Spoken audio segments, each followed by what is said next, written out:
ada seseorang yang membantunya menghilangkan bukti pada saat-saat penting.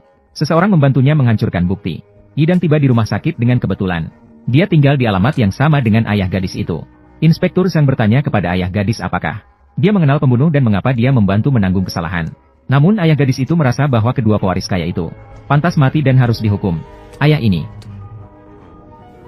manusia hidup, tidak bisa menghindari keinginan untuk membunuh orang tertentu. Saya sangat memahami hal ini.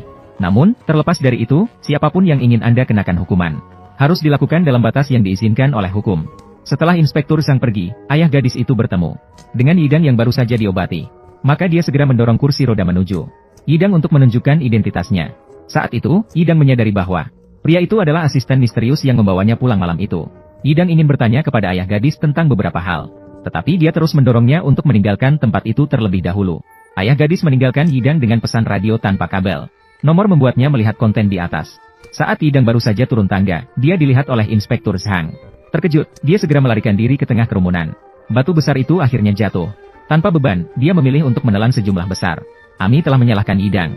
Yidang membuka telepon yang ditinggalkan ayah gadis itu. Namun situs web menemukan bahwa akunnya sudah dinonaktifkan. Menyadari dirinya dalam bahaya, Yidang meninggalkan catatan untuk ibunya dan pergi. Menyisakan secarik kertas, dia pergi jauh.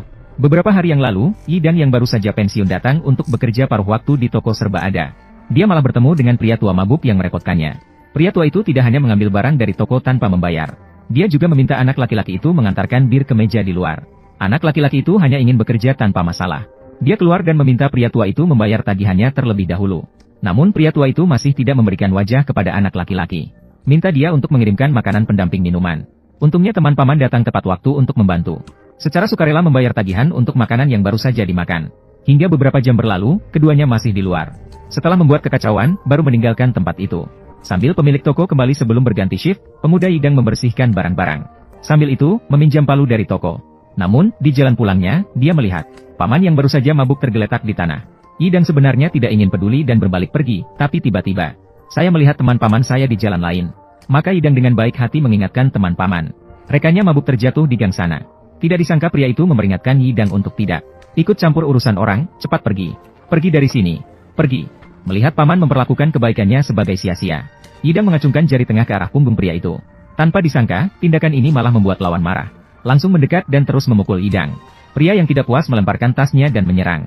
Tanpa disadari, terungkaplah speaker yang terkena darah. Yidang sudah sering menjadi korban bullying di sekolah sejak kecil. Jadi, dipukul bagi dia sudah biasa. Tapi, teringat ada palu di dalam tasnya. Yidang tidak ingin lagi hidup dalam kelemahan seperti ini.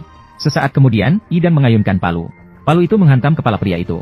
Melihat pria tua yang tergeletak tak bergerak di tanah.